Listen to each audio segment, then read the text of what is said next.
Hey, what's up, folks? I'm coming to you live on a Sunday instead of my usual Friday because been pretty busy. I have kind of a crazy schedule coming up this week because I'm under the process of moving once more. You know, I just made a emergency move back to America. I'm in Wisconsin now, back home, and I'm going to be making another move, not a permanent move, but I'm going to be going down to Virginia this summer, coming up in the next week. Then I'll be back up to Wisconsin again sometime soon. So, anyways, all that said, um, it's going to be a little bit loopy. I probably won't be doing my regular weekly live streams for the next while, but I'll still be releasing videos as regularly as I can. And then once I start settling down towards the end of the summer, I am going to just go back to my normal schedule. So it'll usually be a uploaded video on Monday and then a live stream on Friday. Hi, Holden Brink. Thanks for joining. Anyways, with all that said, I'm just here today just to talk. I'm here to take questions, talk about languages, just hang out for a while. I didn't plan anything. Normally I come to my live streams with a topic or a theme or something we can discuss. I didn't plan anything today. So today is just a talk. Hello, Alexandro. Hello, Shannon. Thanks for commenting. Thanks for joining. So anyways, yeah, I want to hear from you guys. Let me know where you are. I'm always interested to hear what time zone you guys are in, because I know it's 10:30 in the morning here in Wisconsin. I'm interested to hear what time it is for you guys. And obviously, I want to know what languages you guys are learning. So just as you feel free, shout out what language you're learning, what languages you want to learn, and then whatever questions you have. So that'll give us some conversation to go off of. All right, Shannon says, so what's new then? Like I said, I'm back in Wisconsin. I just made a move back to Thailand. I'm back in Wisconsin now, and next week I'm going to be going down to Virginia, and I'll be down there for a while, at least most of the month of May. Of course, I'm staying inside. I am not going to be going out partying and stuff. Me and my fiance are going down to Virginia so that we can see her family, because I've never met them before I get married. Anyways, Alexandra says, I live in Bosnia and Herzegovina, and it's now 5:33 p.m. So what's that? 7 hours different? Bosnia and Herzegovina, that's 7 hours different from here? I guess. It seems to me like it would be more than that. All right. It's Vietnam, and it's 10:30 I assume p.m. It's quite late.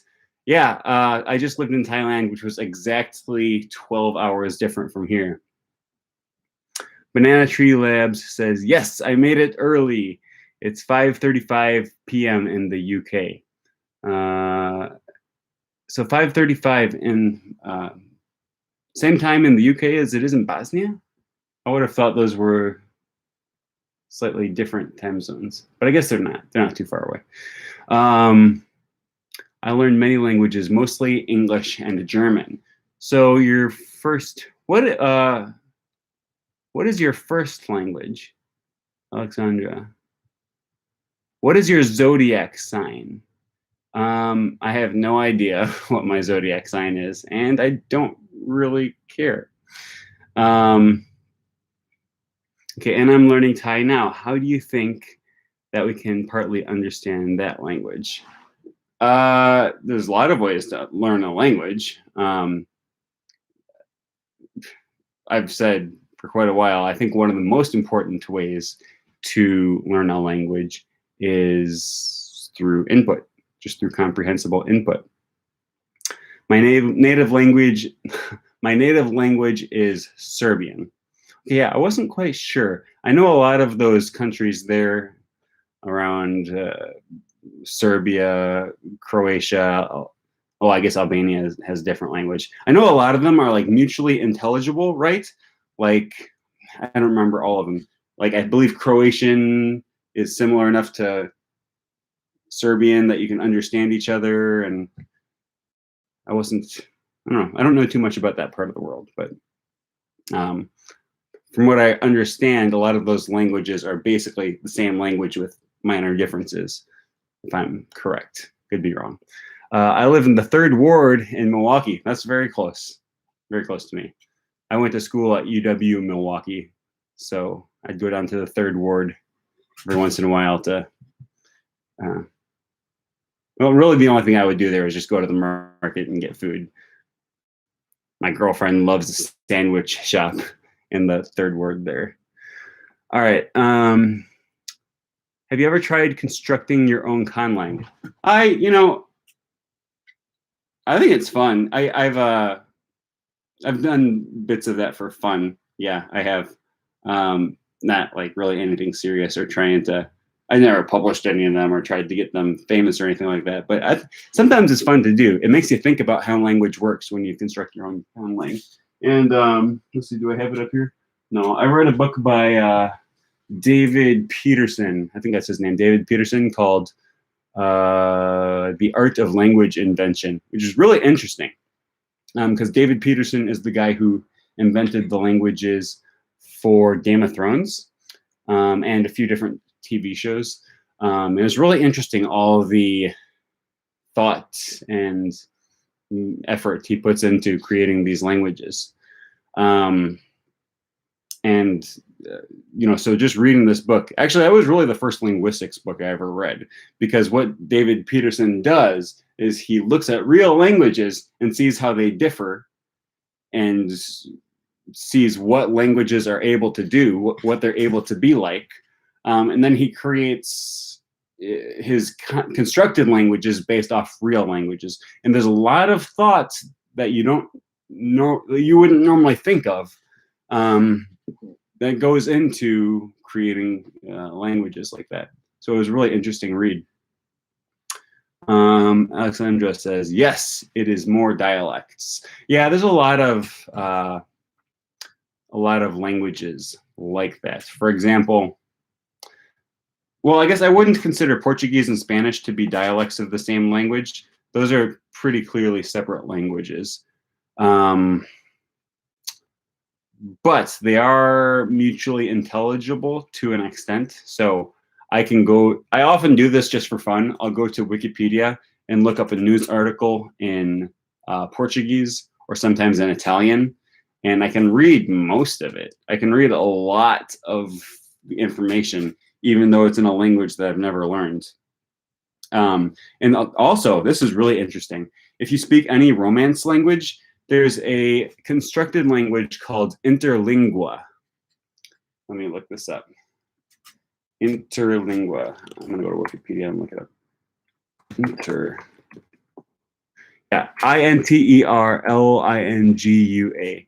And you can read about interlingua on Wikipedia. You can read about the language in the language. It says interlingua. I don't know the accent or the stress syllables, and I don't know anything about the phonotactics of interlingua, so I won't be able to pronounce it properly, I'm sure. But I'm just going to read it the way that it looks like to me.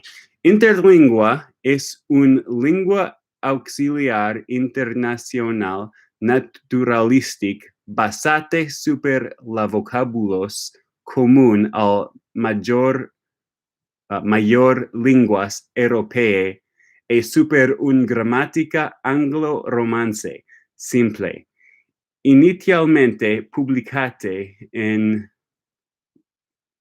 I don't know how to say numbers, in 1951 per International Auxiliary Language Association. So I've never learned interlingua, and it's not a real natural language. It's a constructed language, and I can understand pretty much all of that. Alexandra says, I understand all Slavic languages to some degree. Yeah, Yeah, and I mean the same thing goes for like most Scandinavian languages, I believe, right? Like Norwegians can understand Swedish, and they can also understand Danish, more or less. Although I do think I remember hearing that Swedes can't really understand Danes. So there's some kind of like Norwegian is kind of like the bridge in between the two uh, variations. And there's no real clear consensus on what constitutes the difference between a language and a dialect. Most people understand that a language has dialects in it, but it's not clear where we draw the line between these two things. Because if Danes can understand Norwegians and Norwegians can understand Swedes, but Swedes can't understand Danes, do we call that all one language, or three separate languages, or three dialects of the same language? But it's hard to call it three dialects of the same language if Danes and Swedes can't understand each other, right? And a lot of times dialects or languages are just determined based off of, is there a country that goes along with your language? Like a lot of times we talk about the Chinese language and the different dialects of Chinese. But when we're talking about dialects of Chinese, like Cantonese and Mandarin, these two dialects are as different from each other as French and Spanish, or German and English, as far as I understand. That's my understanding. So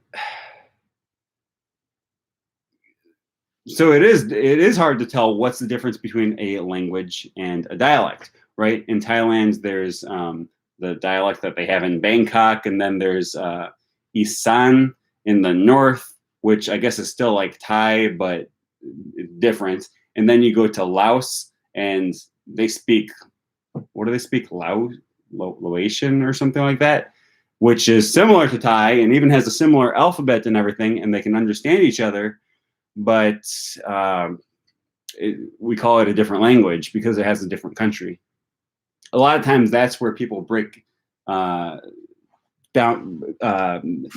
try to find the difference between a language and a dialect. But it's important to note that that's not really a linguistic definition, right? That relies on extra linguistic stuff.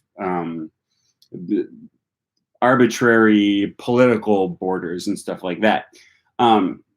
If we're just analyzing the language itself, we probably wouldn't call the various Chinese languages, we wouldn't call them dialects. We would call them separate languages, right? Because they can't understand each other when they're speaking. And we probably would call, I don't know. I don't know enough about the Scandinavian languages, but it sounds like we probably would call, or maybe let's go with the Slavic languages. We probably would call a lot of them one language, like Serbian and Croatian and I don't know, Bosnian, or I don't really know what languages go in there, but we probably would call those all the same language if it wasn't for political differences. And the same goes for Romanian during the Soviet era when Moldova was, but the experts in Moldova, because they were under the Soviet Union, they wanted to have their own language. So they were forced to try to find some kind of difference between Romanian and Moldovan Romanian. And they had to say, well, no, we don't actually speak Romanian. We speak Moldovan, which is different from Romanian, right? Even though they're the exact same language, in my understanding. What is your opinion on the Hangul writing system? I have no opinion on it because I don't speak, what is that, Japanese? I don't speak Japanese. Don't read it. No, I don't. I have no opinion. I can't say anything about it. Someone you might want to ask about, it would be maybe Lindy or Steve Kaufman or John Siebolt. They could probably offer you offer you an opinion, but I can't because I don't have any idea. All right, do you think that the Latin alphabet is sufficient enough to represent all sounds in a language, or should we modify writing systems to suit the culture and the language? Oh, Hangul is Korean. Gotcha. Oh, okay. In that case, I do know a little bit about it. From what I understand, the Korean writing system was invented to be really logical or really efficient, let's say. And I've heard that you can learn it in like 10 minutes, 15 minutes or something like that, which I think is awesome. Writing systems can be extremely difficult, way more difficult than they have to be. And part of the reason for that is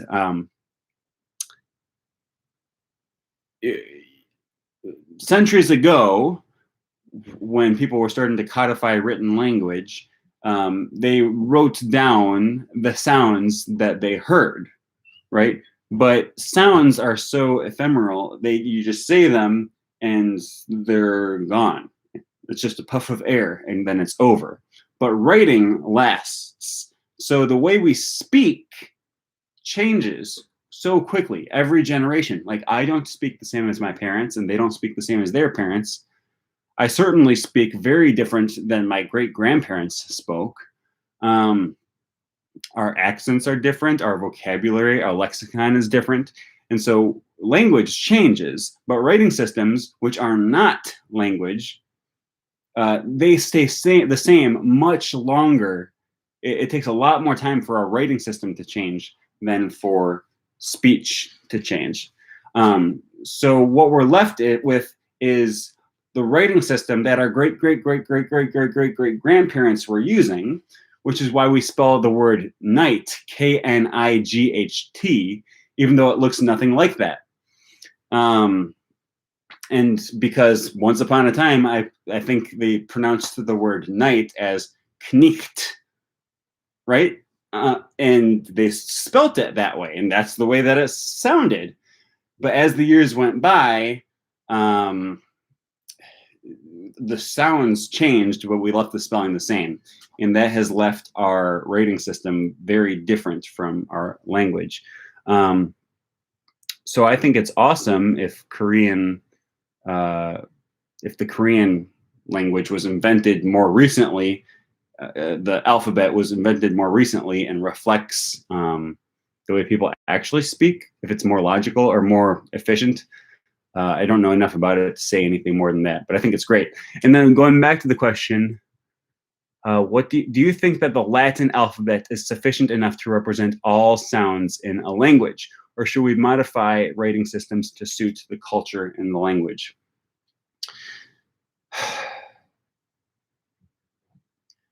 The alphabet is pretty arbitrary, right?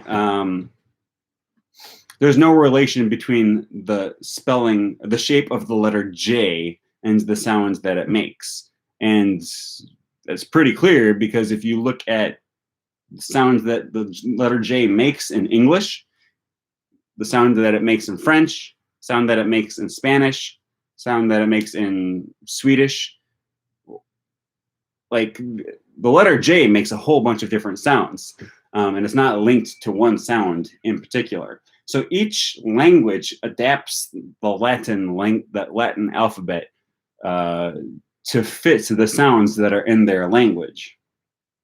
And it's not perfectly, what would you say?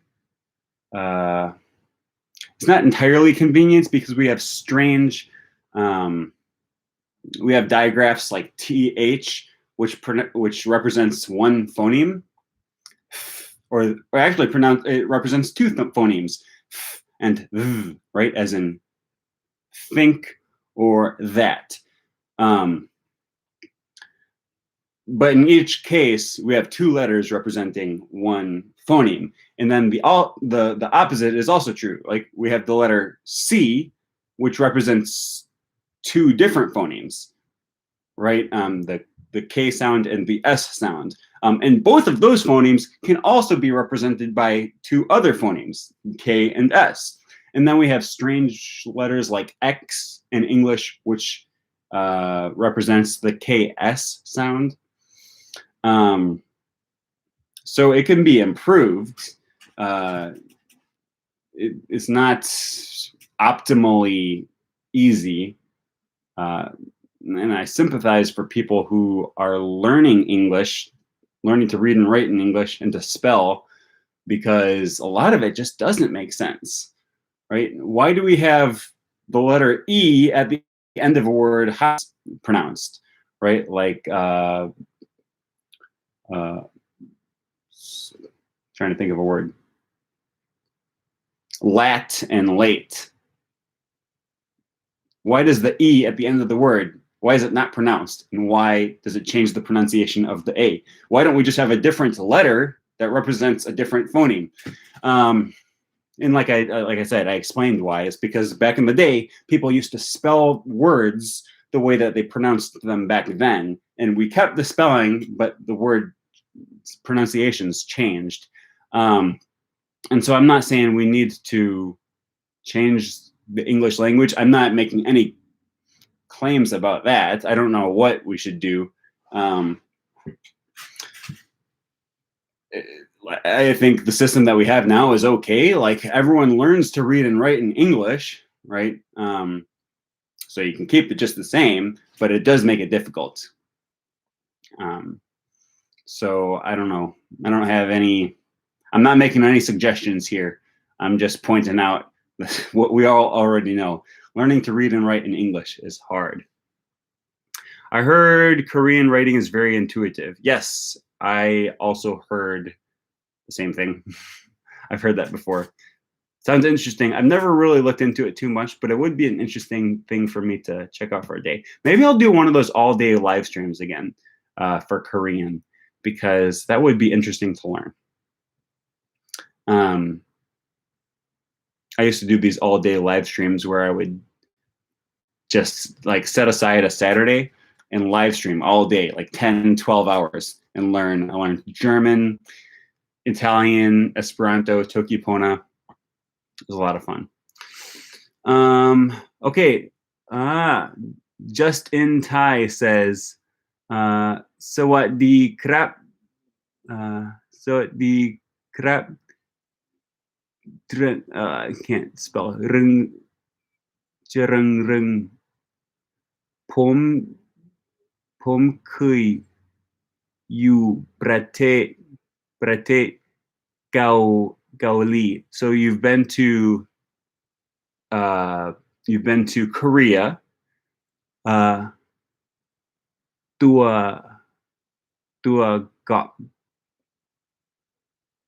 Oh man, I can't read Thai well enough to interpret all this. Gaoli Ging. No, Gaoli Ngai my yacht. So the Korean writing system is not difficult. My yacht. No. My yacht. I don't know. I'm trying to read this Thai sentence. Man, it's tough. I really haven't been practicing my Thai since I've been back in America, which is sad because I don't want to lose the Thai that I did learn while I was there, but I've just prioritized other things. Peggy says, "Hey, what's up, Fingtam? What's up, Peggy? Thanks for joining." Okay, I am studying to be an interpreter. Have you ever done anything related to translation? What do you think of it? Regards from Brazil. Yeah, so when I lived in El Salvador, I worked for like a nonprofit organization, and we used to have these missionary teams come down, and sometimes, and just because we were desperate for people that could speak English and Spanish, I was living in El Salvador for like five months, and they just needed people to translate for them. So I would go along with them sometimes and translate. And after like 5 months, I was already trying to interpret. Like they would do like group meetings and stuff, and I would have to interpret for them, like in front of crowds and stuff too. Or sometimes they would do church services, and I would have to interpret after like 5 months of really studying Spanish. And I did bad, you guys. Like it was not good, but it was a good experience though. I didn't have any training in like how to interpret, because speaking two languages is very different from interpreting or translating. Has a different skill set. And just because you can speak two languages does not mean you can interpret, especially live. That's the worst. I'm okay at translating like from Spanish to English or French to English, if I can sit down and write it down. But when I'm on stage having to interpret live, first of all, if I have to interpret someone who is just talking without stopping, I just can't do it. There's too much stuff going on in my brain. But if I'm on stage interpreting someone who like says a sentence and then I have to think really quick, like they pause and I interpret it, I can do that, but not very well. Because I think I tried to translate things too literally. Like if the person says, tengo 46 años, I'm going to translate that as, I have 46 years, instead of saying, I'm 46 years old. So it's hard. It's a lot harder than just being able to speak two languages fluently. I don't have any experience like learning about translation theory or anything like that, but they have, there's whole professions. I mean, it is a profession. Translating and interpreting, they're professions in and of themselves. So there's whole theories, like schools of thought that revolve around that. I don't know too much about it, so I can't talk too much on that subject. Okay, I have been studying Korean. It's nice, but the sound of words still sounds alien to me. Yeah, sounds like you probably just need more exposure, more comprehensible input. Do a lot of listening, do reading while you listen, find podcasts or something in Thai or in Korean. That's what I would do. Just all day long. Listen to lots of music. Just get lots of exposure to the language. How do you use link in your daily routine? How do I use link? I import novels into link and I read them. That's what works for me. I enjoy reading novels. I enjoy reading like nonfiction too, history or, I don't know, political books or self-help books. But I really enjoy reading novels. That's what grips me and what's like, that's what makes me want to keep reading. I can put down a history book. A lot of times I can't put down a novel. So I do a lot of reading. How do you get the motivation to study? That's how I do it. What I just said. Okay, Justin English says, I think you'll find you can easily remember the Korean letters and vowels, the 14 consonants and the 10 vowels. The Korean letter and vowels, the 14 consonants and the 10 vowels, but the sounds are pretty complicated. They have a lot of linking. Yeah, like liaisons in French, maybe. But 14 consonants and 10 vowels, that's not hard. That's really easy, actually. 24 sounds. Is that 24 phonemes? Because I guess now that I think about it, English has about that many letters, but we have way more phonemes than we have letters. We have 5 vowel consonants, or 5 vowel letters in the English alphabet. And there's like, I want to say like 14 vowel sounds that those 5 letters represent. So it gets kind of crazy. All right, I seem to remember the shape of the Hangul characters represents what shape your mouth is in to make the sounds. That's really interesting. Place of articulation in particular, although I'm not completely sure. Yeah, there is some of that does get translated into languages from time to time. Like for example, the letter O.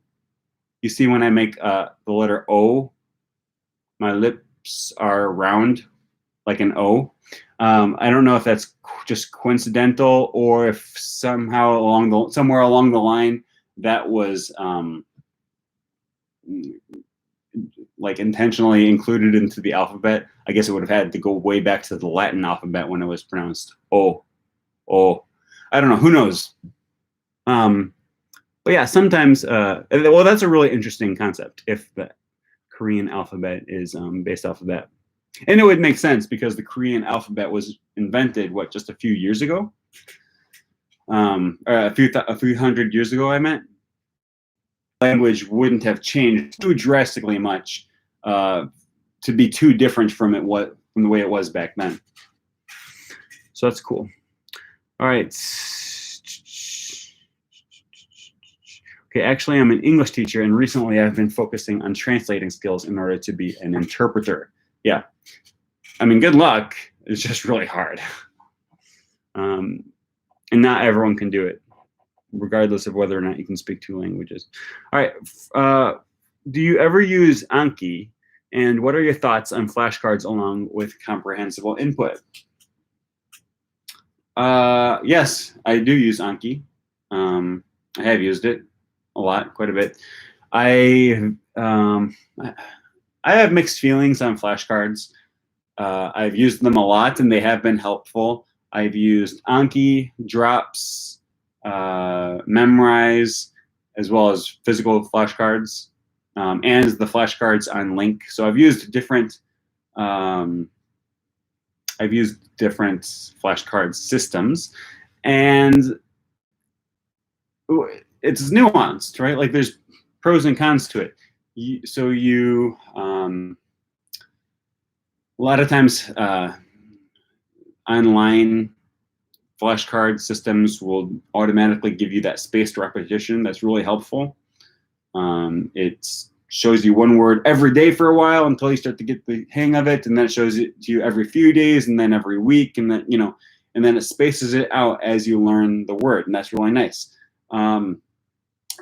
Flashcards give you a way to systematically study vocabulary. You put in all the words that you want to learn, and you will be exposed to these words repeatedly until you learn them. And so it's not just like an input where you encounter the word and you might not see it again for weeks, depending on the frequency of the word. You can also import whole classes of words. Like if you want to learn all of the parts of the body, if you want to learn all the words for weather phenomena, if you want, if you want to learn all the animals, if you want to learn different types of trees, if you want to learn all the vocabulary that's related to your profession or to your hobbies or to your interests, you can put those all into a spaced repetition flashcard system and get repeated access to those words until you know them. And that's really helpful. But learning a word in a flashcard divorced from the context, it's not as effective as encountering the word in real, in your regular exposure to the language, in context, right? If you're having a conversation or if you're reading in a book and you encounter a word that you don't know, and either you look it up or you ask the person to explain what the word means, that puts a little mental note in your minds that will remind you the first time you heard that word and what it meant and the situation you were in when, and how they were explaining the word and all these different things. And it's going to be just more effective, in my opinion, than looking at a flashcard and then having to remember it. Because there's a lot of times where I'll be using flashcards and when I'm in a conversation with a human being, I want to use a word and I remember that it's one of my flashcards, but I don't remember what the word is. Or the inverse as well. I'll be listening to someone speak and they use one of the words and I know that it's one of my flashcard words, but I don't remember what it means. So it goes both ways, and it's just better to encounter words in context. But that's not to say never use them. There's a good combination where, like, let's see, I'm thinking of an example. There was a Thai word, I think it's unahapum, which means temperature, I believe. Justin, you can correct me on that if I'm right. Unahapum means temperature. And that was a vocabulary word that I was learning in drops. And I would get it every day and almost always forget it, right?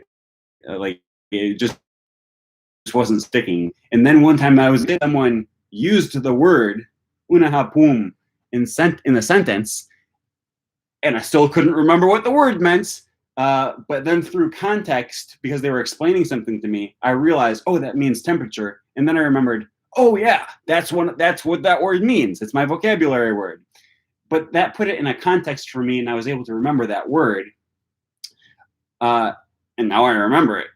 So it was a combination of the context and flashcard repetitions that helped. And I think especially early on, when you have no words under your belt, that's one of the things Steve Kaufman always says, that one of the most important metrics that you can use to learn a new language is how many words you already know. Learning words is one of the most important things. You need a lot of vocabulary if you're going to communicate. And especially early on, when you have no words, flashcards can be pretty helpful, I think. So that was my very long, nuanced opinion on flashcards. I think they're good. I use them. Yeah. That's all I have to say.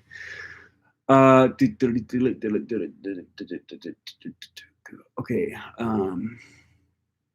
I've recently started to learn French. Did I skip some? Okay, I've recently started to learn French and I'm having a blast, but I'm having a really hard time with the pronunciation. How can I overcome this? I've heard good things about Pimsleur. Thoughts? I like Pimsleur. I've heard some people say they don't like Pimsleur. I like it. I use Pimsleur. I think it's good. It's good. You get a lot of good pronunciation practice because you're trying to pronounce. You know, the native speaker says something and then there's a pause for you to repeat after them. You have to repeat out loud after them. Don't just listen to it. Don't just repeat in your mind. Repeat it out loud. You got to get that muscle memory in your tongue and in your mouth. And try to pronounce the words and make it sound exactly like they are. That'll help. You try to sound as close to them as you can. Don't filter French through your native language, right? Because in English, we don't have the U phoneme or the U phoneme. The closest thing we have to that is U and right? So it's not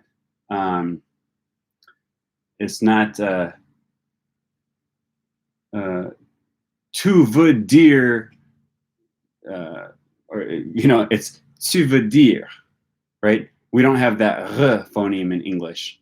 So it's not an R, it's not dear, it's dear. So try to forget how the words are spelt, try to forget how your native language would interpret those sounds, and try to pronounce them as closely as you can to what the person is actually saying, the sounds you actually hear coming out of that person's mouth.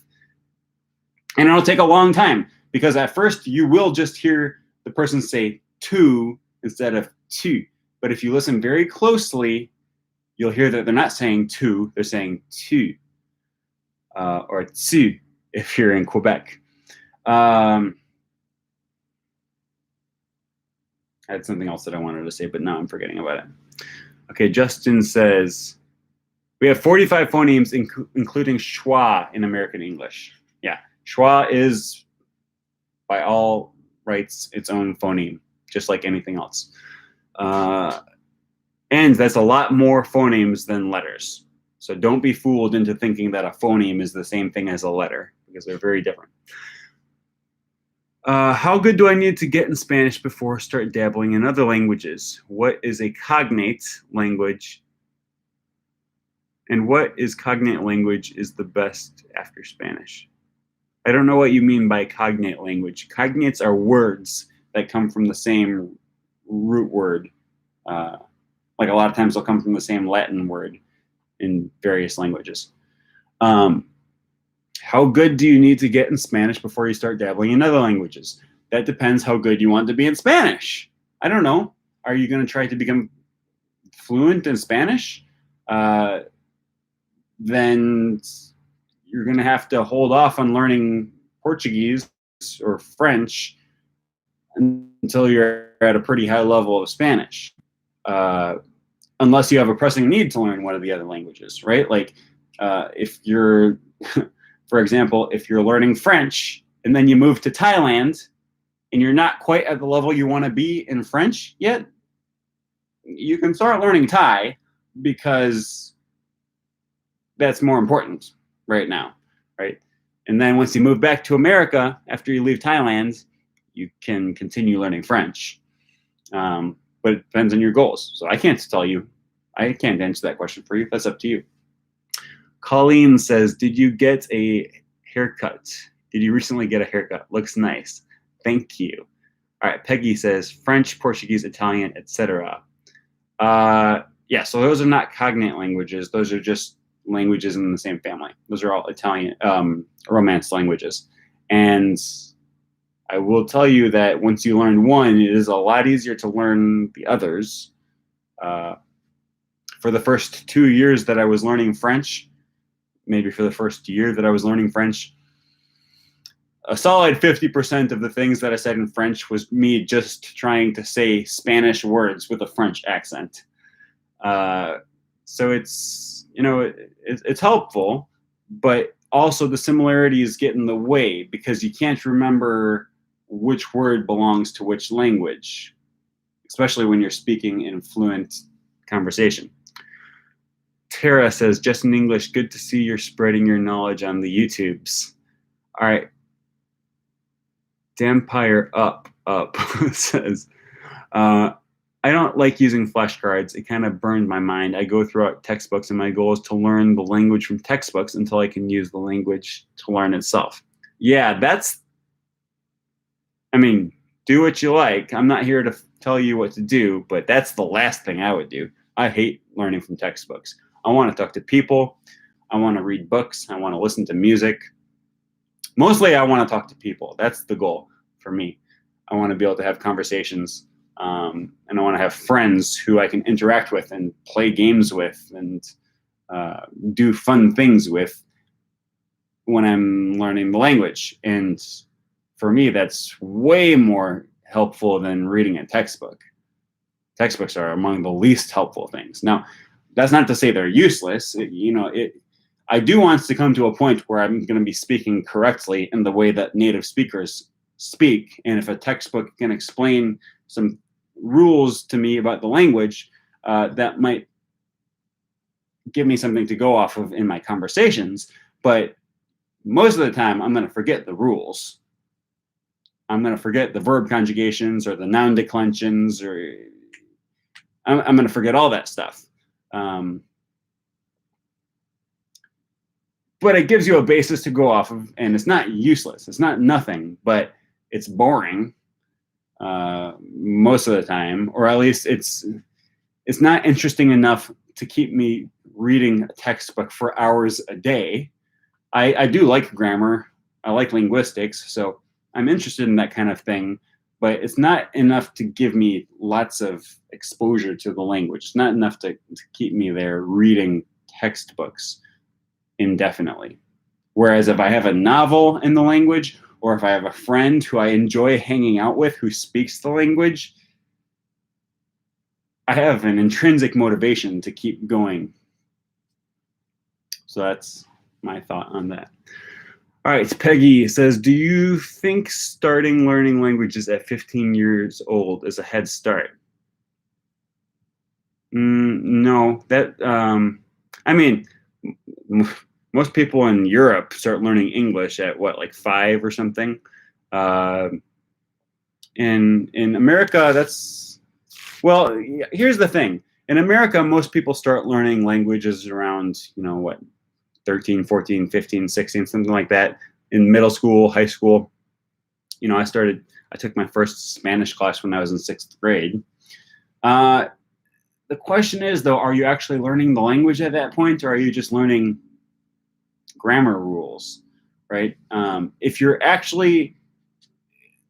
in America, if you're actually learning the language at 15, that's a pretty, like, most people aren't. Most people are just doing their homework for Spanish class or French class at 15. They're not actually learning the language, right? So I didn't really learn my first foreign language until I was about 25, although I had a lot of experience in Spanish classes. I didn't learn it until later in life. So I guess it just depends on your perspective. Depends on the country you're in too. Seems like all Germans and Swedes that I know they speak English as well as I do. Most Americans make it to the end of high school and end of college having taken, at least 4 semesters of some language, and they can't speak any of it. So yeah, it's highly dependent on the country as well. All right, Alex V says, "Hey, dude, I've been watching your channel, and I need to say it's amazing. I'm curious about Esperanto. Why did you get interested in that language?" Yeah, Esperanto is one of my favorite languages, and I just got interested in it when I started learning Spanish, and I realized that I loved languages, and I like linguistics, and I like grammar, and the grammar in Esperanto is so interesting because it's very straightforward with no exceptions, and it's very logic-based. All languages are based on logic, but in Esperanto, it's a little bit more transparent. So that's why it was so interesting to me. All right, well, I'm going to have to get going here pretty soon. I'll answer these last few questions that are already on the screen, and then I'm going to go. Okay, so how do you learn from watching TV? At what age did you start learning languages? You learn from watching TV if you already know enough of the language to understand what's happening on the TV. Because when I was 14, I was learning Spanish, and I decided I was going to watch Telemundo, Spanish channel, or Univision or something. I didn't understand a dang thing. Nothing. I didn't understand anything. Because they're talking like this. You have to understand some of it. So what I recommend for, at least if you're learning English, Spanish, French, or German, is a TV show called Extra. It's like a sitcom, but it's designed for people that are learning languages. If you're not learning one of those languages, look up and see if there's something in your language designed for other people. Muzzy, it's a kids show. Dora the Explorer is not really helpful. Whether you're a kid or an adult, right? They say a few words in the language. That's not what I'm talking about. I'm talking about a show that has people who speak the language slowly and clearly, and they don't use big words. They're not talking about complex subjects. They're just having conversations like normal people do, but easy enough for you to understand. Okay. I see. I actually enjoy textbooks. Haha. What I tried to say is going to textbook first until I have a good concept of the language, until I'm able to read simple books entirely in the language. Yeah, I don't know if I've ever experienced reading a textbook for long enough to be able to read in the language. You need other exposure rather than just textbook, which textbook usually gives you some exercises and stuff, which can be helpful, but I don't see that getting me, at least, to a good enough level that I can start reading books. I need other exposure that is enjoyable. But if it works for you, that's fine. I'm not here to tell you what to do. All right, Paul says, I'm learning Spanish. I am on day 5 of the 30-day challenge. Yesterday, I posted my first 4 videos. That's awesome. I'm glad to see that my 30-day record yourself challenge is helping a lot of people. For those of you who don't know, I created a schedule of different topics that you can talk about, and there's multiple of them out now. I think I've done 3 different schedules, and it's just an image. You can find it on Twitter, and you just every day you record a 1-minute video of yourself talking about the subject listed for that day on the calendar, and it's really helpful for me, and sounds like for a lot of other people too. Thanks for that, Paul. All right. I'm not talking about learning in school. I've reached a lower intermediate level by myself, and I'm getting a Spanish tutor in 5 days or so. I'm American and I'm homeschooled. Yeah, if you have someone that you can talk to in the language, and you know, someone who is able to help you, someone that you're able to interact with and have a relationship with, that's going to be a lot more useful than being in a Spanish class, in my opinion. All right, if you compare your own language teachers and professors, what made them better or worse in terms of style? All right, my language teachers that I've had in the past were not really effective, not really for their own fault, but when you have one teacher with a class of 30 students, you just can't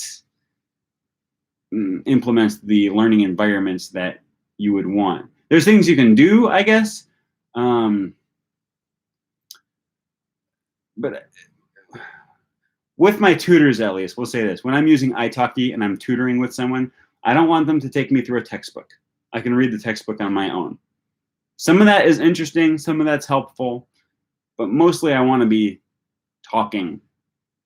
I want to use the language. I want to practice speaking. I like to start speaking as early on as I can. Sometimes it's not really feasible when you don't know enough of the language, but you got to speak. You have to speak. You have to interact with people. That's what you're learning a language for, unless you're learning Sanskrit or Latin or something like that. You might have a reason to learn a language for entirely separate reasons because you want to read ancient manuscripts.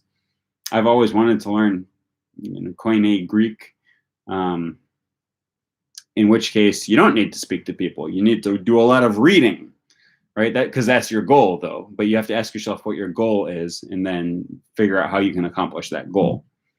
Yeah. Steve, have you heard of Citalen Pona, Citalen rating systems for Toki Pona? Yeah, I'm not a Toki Pona expert, but I have seen those. That they're very interesting rating systems that are possible because Toki Pona has so few words. I've watched extras. Thanks. I can understand it pretty well. Yeah, well, that's good. If you can understand extra, then that's an excellent series for getting more exposure to the language. All right. I'm going to cut off my video here. Thank you all for watching and talking and asking questions and giving me ideas.